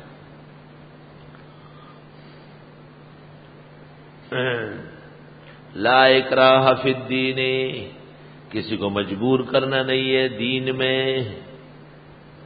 کسی کے سر پہ تلوار رکھ کے، گولی رکھ کے مسلمان نہیں کرنا ہے، لیکن مسلمان ہونے کے بعد اگر گڑبڑ کرے پھر اکراہ کریں گے. قد تبین الرشد من الغی، بالکل واضح ہو گئی ہدایت گمراہی سے. دین کی باتیں بالکل صاف ستھری ہے، سمجھ میں آنے والی ہے، فوائد و برکات سے بھری ہوئی ہے. فمن یکفر بالطاغوت، جو کفر کر لے شیطان کا، ویؤمن باللہ، اور ایمان لے اللہ پر، فقد استمسک بالعروۃ الوثقی، بس یقیناً اس نے تھام لیا بہت مضبوط کڑا. العروۃ الوثقی، مضبوط کڑا. ایک کتاب بھی ہے اس نام پر. لن انفصام لها، نہیں ہے ٹوٹنا اس کے لیے. واللہ سمیع علیم، اللہ سننے والا جاننے والا ہے. آیت الکرسی کا تقاضا تھا کہ جو اب بھی خدا اور رسول کو نہ مانے اس کو مارے، فرمائے لا اکراہ فی الدین۔ اکراہ اس وقت مناسب ہے جب دلیل نہ ہو، تو جب دلیل واضح ہے، صاف ستھری ہے، قوی ہے، حاجت کیا ہے زبردستی مسلمان کرنا؟ علماء لکھتے ہیں مسلمان کرنے کے لیے تو زبردستی نہیں ہے، لیکن جو مسلمان ہو چکے ہیں ان کو منوانے کے لیے زبردستی ہے۔ یہ خرچ کر لو اور جہاد کر لو، یہ اس کے لیے نہیں کہ دنیا کو مجبور کرنا ہے، لا اکراہ فی الدین، یہ اس لیے کہ بندوں کے مصالح اس میں ہیں، دین کی حکمتیں اسی میں ہیں۔ فَمَن يَكْفُرْ بِالطَّاغُوتِ، طاغوت الشیطان، بس جو کوئی نہ مانے شیطان کی بات اور ایمان لے آئے اللہ پر، پس اس نے مضبوط پکڑ لیا، پس اس نے پکڑ لیا مضبوط کڑا، اور وہ کڑا الوثقی مضبوط، لا انفصام لها، ہرگز نہیں ٹوٹے گا وہ، واللہ سمیع علیم، اللہ سننے جاننے والا ہے۔ اللہ اسلام جو لا چکے ہیں وہ ایک مضبوط کڑے کو پکڑ چکے ہیں، اور یہ ایسا کڑا ہے کہ انشاءاللہ تعالی اب یہ ہاتھ سے چھوٹے گا نہیں۔ اللہ ولی الذین آمنوا، اور اللہ دوست ہے ان لوگوں کے جو ایمان لائے ہیں، یخرجہم من الظلمات الی النور، نکالے گا ان کو ظلمتوں سے روشنی کی طرف۔ اللہ ولی الذین آمنوا، اللہ دوست ہے ان لوگوں کے جو ایمان لائے۔ دوست کو کوئی محبت دیتا ہے، دوستی محبت کا نام، محبت میں عطایا تہادو تہابو، محبت بڑھانے کے لیے ہدایہ دو۔ اللہ دوست آباشد کی گیرد دست دوست، در پریشان حالیوں درماندگی، دوست کہتے اس کو ہیں جو دوست کا ہاتھ پکڑے جب ان پر تکلیف اور مصیبت آئے۔ دوست مشمار آنکھ در نامت زند، لافیری و برادر خواندگی، اس کو دوست مت کہو جب تیری حالت اچھی ہے، تو دسترخوان پر بڑی تعریفیں اور منقبتیں کرتا ہے۔ اللہ ولی الذین آمنوا، اللہ دوست ہے ان لوگوں کے جو ایمان لائے ہیں۔ امام ابو حنیفہ سے عقیدۃ الطحاویہ میں منقول ہے، المومنون کلہم اولیاء الرحمن، مسلمان سارے کے سارے اللہ رحمان کے دوست ہیں۔ یہ ولایت کسی کا ٹھیکہ نہیں، کسی پیر کی جاگیر نہیں۔ اللہ ولی الذین آمنوا، اللہ دوست ہے ان لوگوں کے جو ایمان لائے۔ تو دوستی میں کیا دے گا؟ یخرجہم من الظلمات الی النور، نکالے گا ان کو ظلمتوں سے، کفر شرک اور بدعت کی تاریکیوں سے، ایمان اسلام توحید و سنت کی روشنی کی طرف۔ والذین کفروا اولیاؤہم الطاغوت، وہ لوگ جو کفر کر چکے ہیں ان کے دوست بھی شیطان ہے۔ یخرجونہم من النور الی الظلمات، وہ نکالیں گے ان کو نور سے ظلمتوں کی طرف۔ وہ توحید کے مقابلے میں قبر پرستی، سنت کے مقابلے میں بدعت اور رسوم معاشرہ سمجھائیں گے۔ اولئک اصحاب النار، یہ لوگ واقعی جہنمی ہیں، ہم فیہا خالدون، یہ اس میں ہمیشہ رہیں گے۔ اب ضرورت تھی مثال دینے کی اولیاء اللہ اور اولیاء شیطان. ابراہیم علیہ السلام اولیاء اللہ کے سرتاج ہیں اور نمرود اولیاء الشیطان کا جرنیل اور اعلی حضرت ہے. الم تر الی الذی حاج ابراہیم فی ربہ، آپ نے دیکھا نہیں اس شخص کو جو جھگڑتا تھا حضرت ابراہیم سے ان کے رب کے بارے میں. کیوں جھگڑتا تھا؟ ان آتاہ اللہ الملک، کہ دے چکا تھا ان کو اللہ سلطنت، ملک اور عہد اس کو ملا تھا نمرود کو. اور تفسیر ابن کثیر جلد اول صفحہ 313. قال مجاہد ملک الدنیا مشارقها ومغاربها اربعۃ، دنیا ساری کی ساری مشرق اور مغرب کی حکومت 4 آدمی کر چکے ہیں. اثنان مومنان و اثنان کافران، وہ 2 مومن حضرت سلیمان اور ذوالقرنین، اور 2 کافر نمرود اور بخت نصر.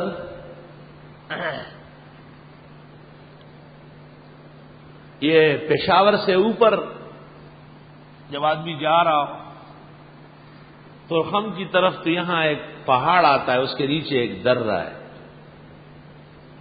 وہاں لکھا ہوا ہے، کیا لکھا ہوا ہے؟ درہ نیمروز ہے، کیا ہے؟ جمروت. یہ جمرود حقیقت میں نمرود ہے. یہ خط جو قدیم ہے وہ اس طرح لکھا ہوا ہے. قدیم خط میں نون کی جگہ جیم ڈالتے تھے. نمرود کا قلعہ ایک یہاں تھا پشاور سے اوپر، پوری دنیا کے اندر اس نے قلعے قائم کیے تھے. یہ جمرود جو لکھا ہوا ہے یہ حقیقت میں نمرود ہے، مورخین نے تاریخ میں لکھا ہے. اور وہ شخص جو پوری دنیا کی حکومت کر چکے ہیں، 2 کافر ہے، نمرود پہلا ہے، بخت نصر بعد میں، اور 2 مسلمان ہیں، سلیمان علیہ السلام اور ذوالقرنین. پوری دنیا کی حکومت کی. یا تو یہ کہ دنیا کی سیر کر چکے ہیں، یا یہ کہ ان کے مقابلے میں کوئی نہیں تھا، یا یہ کہ جس جگہ یہ پہنچے ہیں تو انہی کا سکہ چلا ہے.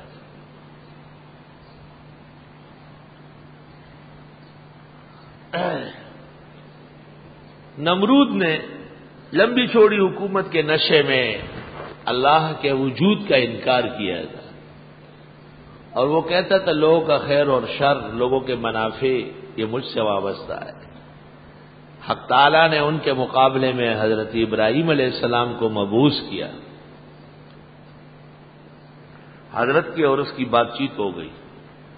اذ قال له ابراہیم، جب فرمایا ان سے ابراہیم علیہ السلام نے، ربی الذی یحیی و یمیت، میرا رب تو وہ ہے جو زندہ کرتے ہیں اور مارتے بھی.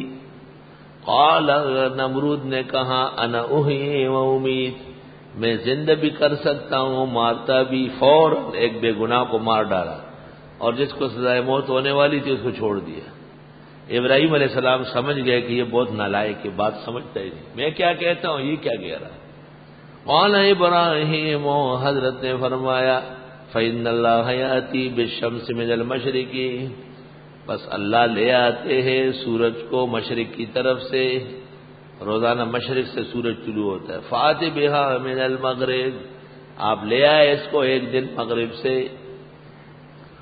اب سوال یہ کہ نمرود اگر یہ کہہ دیتا کہ یہ تو میں کرتا ہوں، آپ اپنے خدا سے کہے کہ وہ اس کو بدل دے، تو یہ بات اس کو سمجھ کیوں نہیں آئی؟ فبہت الذی کفر، بس اکا بکا رہ گیا کافر. واللہ لا یہدی القوم الظالمین، اور اللہ سمجھ ہی نہیں دیتا ہے ظالم لوگوں کو.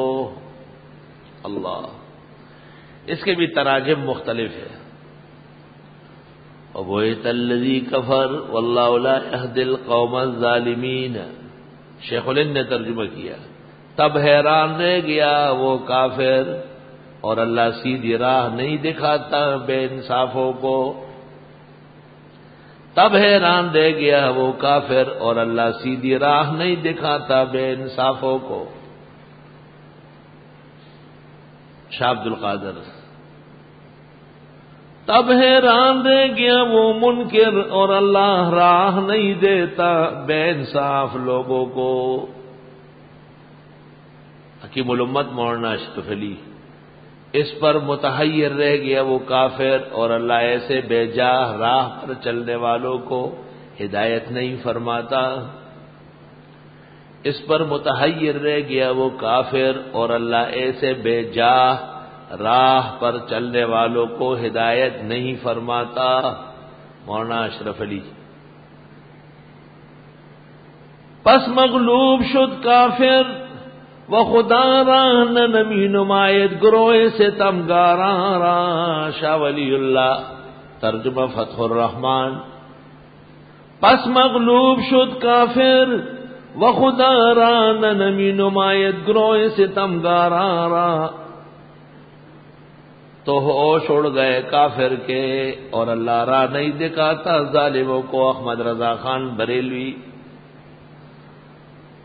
یاد تو ہم کو کیا عذر و شکوہ ہی سہی، اہل قربت سے شکایات چلی آتی ہے۔ تو ہوش اڑ گئے کافر کے اور اللہ راہ نہیں دکھاتا ظالموں کو۔ ڈپٹی نذیر، اس پر وہ کافر ہکا بکا ہو کر رہ گیا اور اللہ ہٹ درم لوگوں کو ہدایت نہیں دیا کرتا۔ اس پر وہ کافر ہکا بکا ہو کر رہ گیا اور اللہ ہٹ درم لوگوں کو ہدایت نہیں دیا کرتا۔ ڈپٹی نذیر، تبصرۃ البصیر فی اظہار خطائے ترجمہ ڈپٹی نذیر۔ پس بوجھ کا ہوا وہ جو کافر تھا، بوجھ کا ہوا، اور اللہ تعالیٰ نہیں راہ دکھاتا قوم ظالموں کو۔ عبد الستار غیر مقلد۔ پس وہ کافر حیران رہ گیا، خدا ظالموں کو رہنمائی نہیں کیا کرتا۔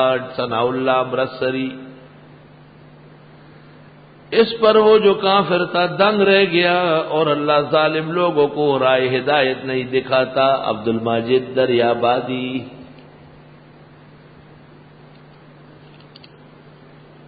فبہت الذی کفر، ابراہیم علیہ السلام کے سوال پر دنگ رہ گیا کافر۔ واللہ لا یہدی القوم الظالمین، اور اللہ سمجھ نہیں دیتا ظالم لوگوں کو۔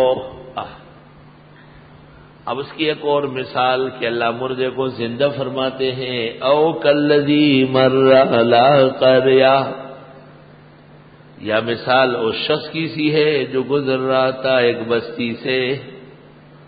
مشہور یہ ہے، حاکم نے حضرت علی سے نقل کیا ہے، اور ابن جریر نے وہب سے، قتادہ سے، ضحاک سے، اکرمہ سے، ربی سے، کہ یہ حضرت عزیر کا قصہ ہے۔ یا مثال اس شخص کی سی ہے، او کالذی مر علی قریہ، جو گزر رہے تھے ایک بستی سے، بستی بیت المقدس تھی۔ وہی خاویۃ، وہ گری ہوئی تھی، علی عروشہا، چھتوں کے بل، عروش عرش چھت، چھتیں نیچے آ گئی، دیواریں اور پتھر اوپر۔ قال عزیر نے کہا، انا یحیی ہذہ اللہ بعد موتہا، کیسے زندہ کرے گا اس کو اللہ اس کے مرنے کے بعد، اس بستی کے بنجر لٹنے کے بعد۔ فاماتہ اللہ مئۃ عام، بس موت دی اس کو اللہ نے 100 سال، اسی شخص کو جس نے تعجب کیا۔ ثم بعثہ، پھر اٹھایا اس کو 100 سال کے بعد۔ قال کم لبثت، اللہ نے کہا کتنا ٹھہرائے؟ قال لبثت یوما او بعض یوم، حضرت نے فرمایا ٹھہرا ہوں گا ایک دن یا آدھا دن، مرنے والوں کو دنیا کا پتہ نہیں۔ سیدھی بات۔ اموات غیر احیاء، جو مر گئے سو مر گئے۔ وما یشعرون ایان یبعثون، انہیں یہ بھی پتہ نہیں کہ کب اٹھائے جائیں گے۔ ادھر ادھر کی باتیں بنانا اور چیز ہے، سیدھی بات قرآن کی ہے۔ قرآن کہتے ہیں 100 سال بعد عزیر اٹھا، معلوم کچھ نہیں ان کو کہ دن گزرا ہے یا آدھا دن. قال بل لبثت مئة عام، حق تعالیٰ نے کہا بلکہ ٹھہرے ہیں آپ 100 سال. فانظر الی طعامک، دیکھ اپنے کھانے کو، وشرابک، اور اپنے پینے کو، لم یتسنہ، سڑا تک نہیں. سنا، سن سڑی ہوئی چیز کو بھی کہتے ہیں. سنہا کے معنی ہے مدہ، وقت گزر گیا اس پر، وقت گزرنے، جس کو اردو والے کہتے ہیں باسی. دیکھ اپنے کھانے کو اور پینے کو. انجیر تھوڑے سے رکھے ہوئے تھے اور ایک پیالے میں پانی، وہ بالکل تازہ دم. وانظر الی حمارک، دیکھ اپنے دراز گوش کو. حمار جب نبی کی سواری بنے تو اس کا ترجمہ ہوگا دراز گوش سے، اور پختو کے بوتوئی سفر وگے. پختون چې د خر احترام کوي نو هغه ته بیا خر نه وي، هغه ته بیا سفر وگے وي. سفر وگے ناسمو چې زما پلار په خر سور امور زما سره کړیو وای، هغه په سفر وگی باندې سوار راځي. سفر وگے وای پلار مې په خر سور خواشه الګا داس ہے دا پختو رستا. زبان ہمیشہ مہذب شیرین ہوتی ہے. آئی سوال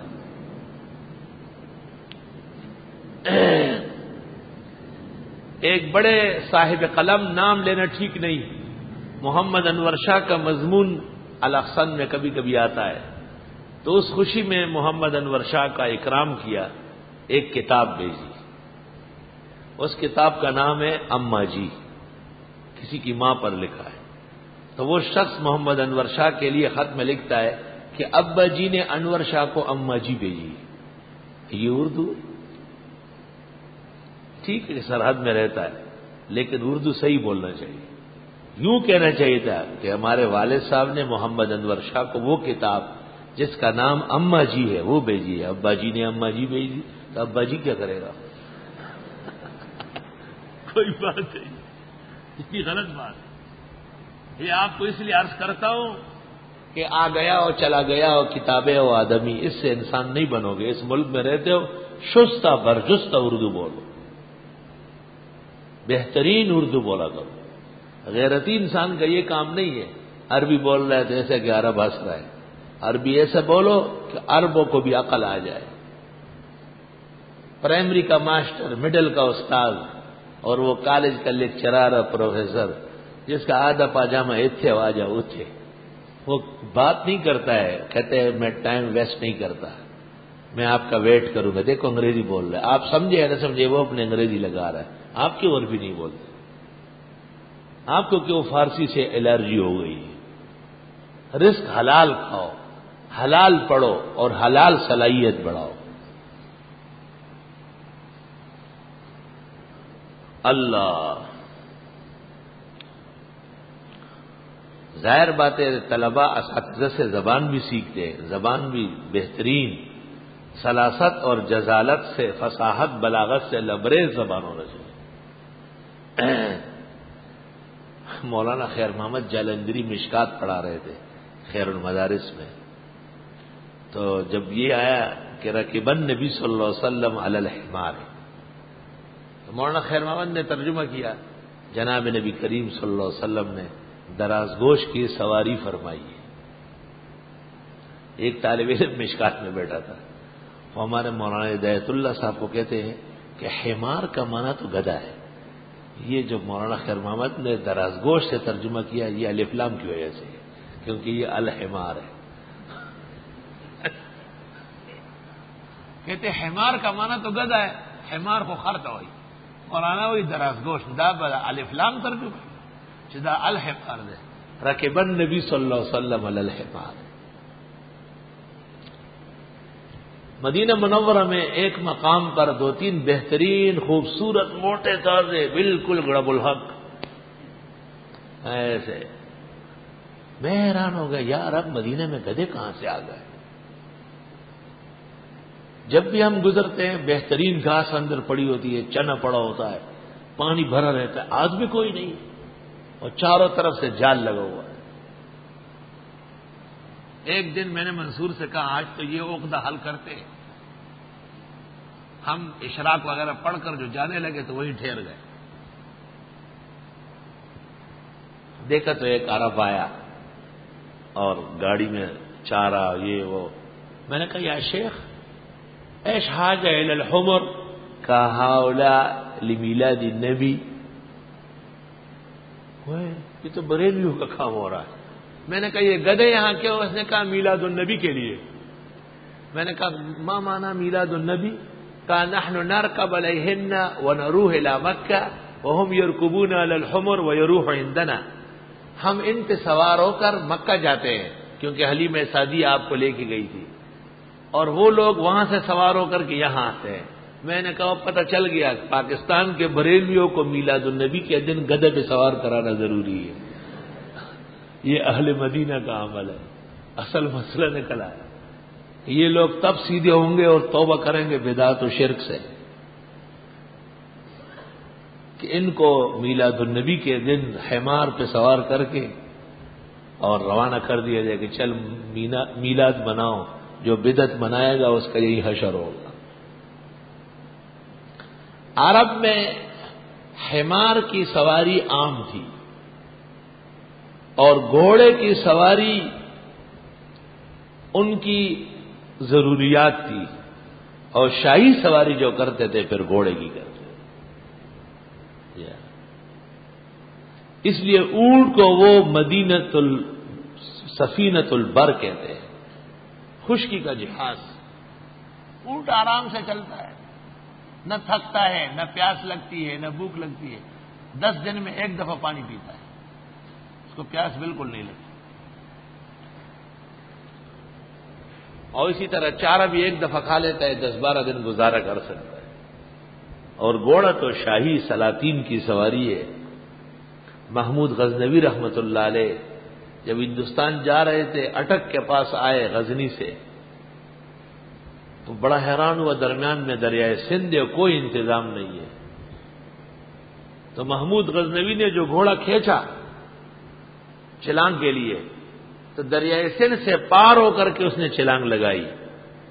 بظاہر عقل سے بالکل مستبعد ہے کیونکہ اس مقام پر بھی دریائے سندھ کم از کم 2-3 میٹر ہے, 2-3 کلومیٹر ہے. مگر اس جگہ جو شہر آباد ہے اس کا نام بھی ہے گھوڑا ترپت, سرحد کی طرف. اس جگہ کا نام ہے کلے جگہ ناگینم دے گھوڑا ترپت. اور پنجاب کی طرف جس جگہ گھوڑا آ چکا ہے اس کا نام بھی ہے گھوڑا ترپت. والعلم للہ جل وعلا. سنگا اسو سنگا ٹوپے والے یہ دل تنے راہ خدا سے کم از کم یہاں سے جیتری کے برابر اتنا فاصلہ تو ہونا چاہیے. گھوڑا تھا یا کوئی پرو والا گھوڑا تھا. حدیث شریف میں حضرت عائشہ نے رسول اللہ صلی اللہ علیہ وسلم سے پوچھا, سنا ہے سلیمان علیہ السلام کے گھوڑے کے پر تھے؟ آپ بڑے ہنسے اور آپ نے فرمایا افرس لہو جناحان, گھوڑے کے پر بھی ہوتے ہیں؟ ام المومنین نے کہا کیوں مشہور نہیں ہے کہ سلیمان علیہ السلام کے گھوڑے کے باقاعدہ پر تھے. ایک تصویر بنتی ہے نا, اوپر سے خوبصورت لڑکی ہے کہتے براق ہے اور نیچے سے گھوڑا ہے اور اس کے پر بنے ہوئے ہیں. اللہ اکبر. بس دیکھ لیجئے اپنے کھانے کو اور اپنے پینے کو, لم یتسنہ سڑا تک نہیں. وانظر الی حمارک, دیکھ اپنی سواری کو. ولنجعلک آیۃ للناس, اور ہم بنانا چاہتے ہیں آپ کو عبرت لوگوں کے لیے. وانظر الی العظام کیف ننشزها, دیکھ اس کی ہڈیوں کو کیسے جوڑتے ہیں ان کو. ثم نکسوها لحما, پھر اڑاتے ہیں اس کو گوشت. چنانچہ وہ ٹکڑا ٹکڑا ہو چکا تھا, زمین پر لکیریں بن چکا تھا گھوڑا, وہ دوبارہ جڑ گیا, وہ کھڑا ہو گیا. مفسرین لکھتے ہیں کھڑا ہو گیا اور آواز لگائی, گھوڑے کی وہ بد آواز. حدیث میں گدھے کی وہ بری آواز کہ گدھا جب آواز نکالے تو پناہ مانگو شیطان سے, انہ راش شیطان. اور مرغا جب آذان دینے لگے تو تم خوش ہو جاؤ, الحمد پڑھ لو, فإنه رأى الملك هذا من علوم النبوة لا يدركها العباد عليهم التسليم والانقياد.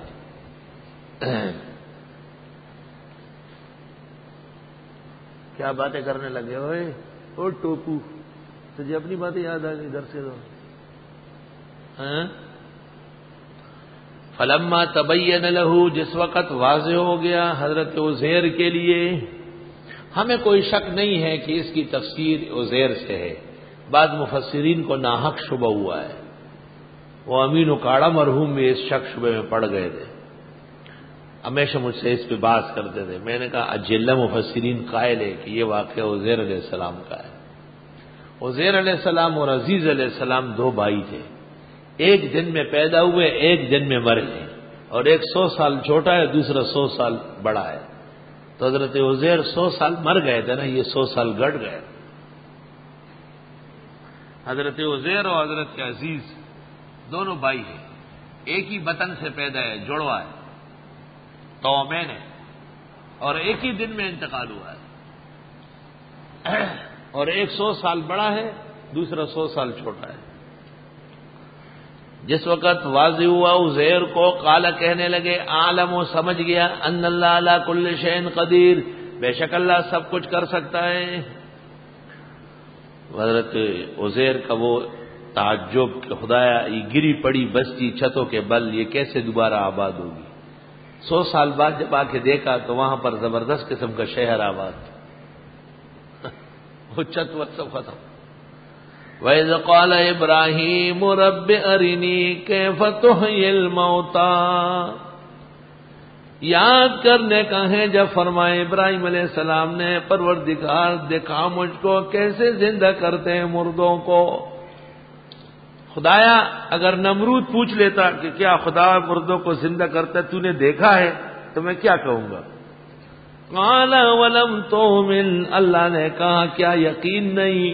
قال حضرت نے فرمایا بلا، ہاں یقین تو ہے، ولکن لیطمئن قلبی، تاکہ اور مطمئن ہو جائے میرا دل، اور مطمئن ہو۔ یقین کے لیے درجات ہے نا، علم الیقین دلائل سے ہوتا ہے، حق الیقین آنکھوں دیکھا حال ہوتا ہے، اور عین الیقین جب انسان کے اوپر آ جائے۔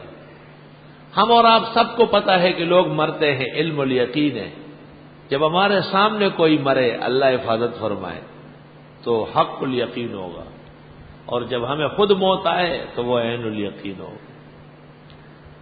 قال فرمایا فخذ اربعۃ من الطیر، لیجئے 4 پرندے، فصرہن الیک، پس عادی کر لو ان کو اپنے ساتھ، ایک ترجمہ۔ دوسرا ترجمہ فصرہن الیک، فاذبحہن الیک، آپ اسے کاٹ دیں۔ ثم جعل علی کل جبل منہن جزءا، پھر رکھ دیں ہر پہاڑ پر ان کے ٹکڑے۔ ثم ادعوہن یاتینک سعیا، پھر پکارے ان کو آئیں گے آپ کے پاس دوڑ دوڑ کر۔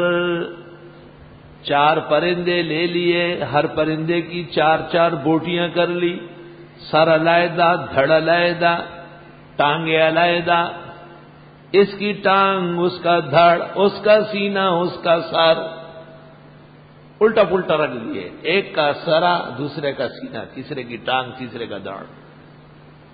کبوتر، مرغا، باز، شاہین، اس طرح جو مفسرین کو جو پرندے پسند ہیں، ہر مفسر نے اپنے اپنے پرندے لکھ لیے، وہی تو اس میں ہے نہیں، آ رہا ہے۔ پرندوں میں سب سے اعلیٰ اور عمدہ باتور ہے۔ باتور وہ شاہین کا شکار کرتا ہے، دا بازو نخکار کیا۔ باتور جب اڑتا ہے تو سمجھو شاہین آ گیا، وہ میں نے دیکھا ہے۔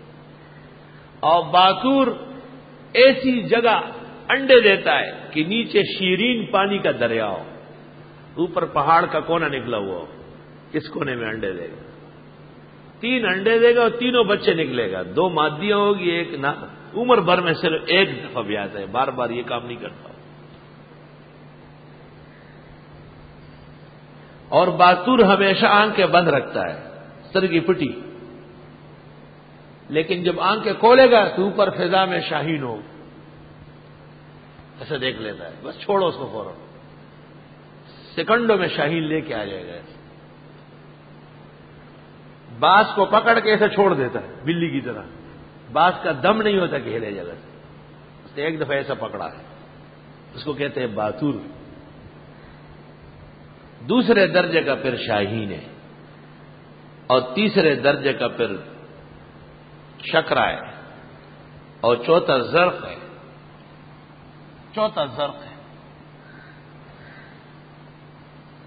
سترګې د باز باڼه د زر کی اور پٹول وطن کے ثانی نشتمئی، آنکھ کے باز کی بڑی خوبصورت ہے، اور باز پجال کے چاند پیجندلے، اور قدر نشت د حافظ پال پورئی کی، حافظ الپوری مارتوم کے راستے میں شانگلہ کے بعد۔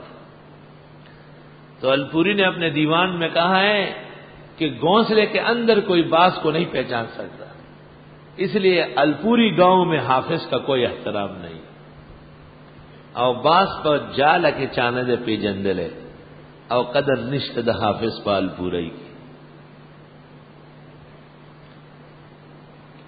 ابراہیم علیہ السلام نے 4 پرندے لے لیے، ان کو ذبح کر کے ان کے ٹکڑے بنا دیے، اور مختلف پہاڑوں پہ جز رکھے، درمیان میں کھڑے ہو گئے، آواز لگائی، اے فلاں پرندے بحکم خدا آ جاؤ، اس کا ٹکڑا، اس کی ٹانگ، اس کا سینہ، اس کا سر آپس میں جڑ گئے اور پھر واپس آ گئے۔ اس سے پتہ چلتا ہے کہ مرنے کے بعد سننے کا تعلق جسم کی سلامتی سے نہیں ہے۔ اگر قبر میں جسم گل سڑ بھی گیا اور احادیث میں سماع الموتیٰ ہے، تو سماع الموتیٰ کلام الخلق قاطبتاً قد صحت لنا الآثار فی الکتب وآیت النفی معناها سماع ہدا لا يسمعون اے لا يصغون للادب۔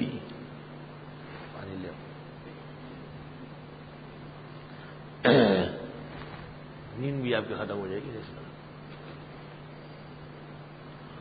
لیجئے 4 پرندے اور عادی کریں ان کو اپنے ساتھ، پھر رکھ دیں ہر پہاڑ پہ ان کے ٹکڑے، پھر بلا لیں ان کو، آئیں گے آپ کی طرف دوڑ دوڑ کر۔ یہ بھی حیات کی دلیل ہے، بعد الموت حیات کی، قبری حیات کی، کہ مقبورین عند القبر سما کرتے ہیں۔ وَعَلَمْ جان لو ان اللہ عزیز حکیم، بے شک اللہ غالب اور حکمت والے ہیں۔ اللہ غالب ہے، یعنی مردوں کو زندہ کر سکتے ہیں، حکیم، ہر ایک کے زندہ کرنے کا ڈھنگ علیحدہ ہے۔ اصل مسئلہ تو تھا انفاق فی سبیل اللہ کا، درمیان میں ماننے والے اور نہ ماننے والوں کی مثالیں آئی، اور جس خدا کی قدرت پر خرچ کیا جاتا ہے اس کی قدرتوں کا بیان آیا۔ عود الی المسئلۃ الاصلیہ،